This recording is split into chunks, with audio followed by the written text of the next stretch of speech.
Aujourd'hui, lecture du chapitre 9 dans Bereshit, premier livre de la Torah, pour la paracha Noach. Chapitre 9. Elohim bénit Noach et ses fils en leur disant: Croissez et multipliez et remplissez la terre, que votre ascendant et votre terreur soient sur tous les animaux de la terre et sur tous les oiseaux du ciel, tous les êtres dont fourmille le sol, tous les poissons de la mer, et livrés en vos mains.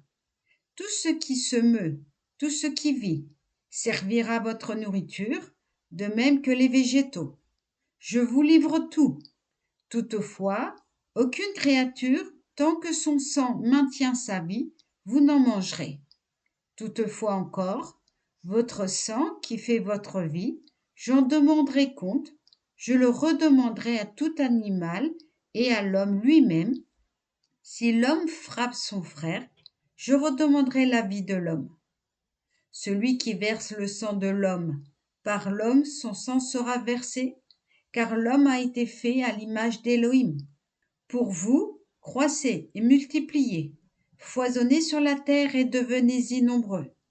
Elohim adressa à Noach et à ses enfants ces paroles.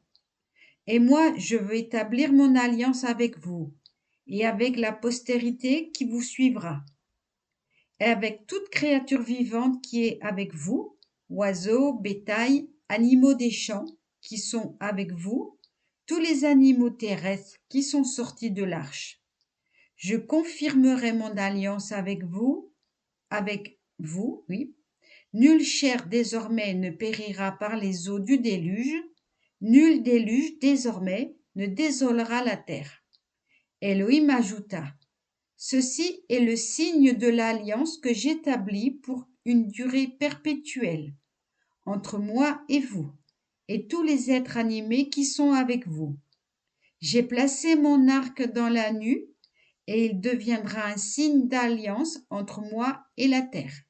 À l'avenir, lorsque j'amoncellerai les nuages sur la terre et que l'arc apparaîtra dans la nue, je me souviendrai de mon alliance avec vous, et tous les êtres animés et les eaux ne deviendront plus un déluge, anéantissant toute chair.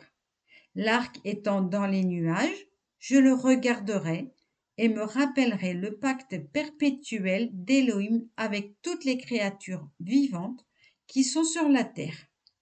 Elohim dit à Noach: C'est là le signe de l'alliance que j'ai établie entre moi et toutes les créatures de la terre. Les fils de Noach qui sortirent de l'arche furent Shem, Ham, Japhet. Ram étant le père de Canaan. Ram dit Cham aussi en gréco-romain. Ce sont là les trois fils de Noach par lesquels toute la terre fut peuplée. Noach, d'abord cultivateur, planta une vigne. Il but de son vin et s'enivra, et il se mit à nu au milieu de sa tente. Cham, Ram, père de Canaan, vit la nudité de son père et alla dehors l'annoncer à ses deux frères. Shem et Japhet prirent la couverture, la déployèrent sur leurs épaules et, marchant en reculant, couvrirent la nudité de leur père, mais ne la virent point, leur visage étant retourné. Noach, réveillé de son ivresse, connut ce que lui avait fait son plus jeune fils. Et il dit: Maudit soit Canaan, qu'il soit l'esclave des esclaves de ses frères.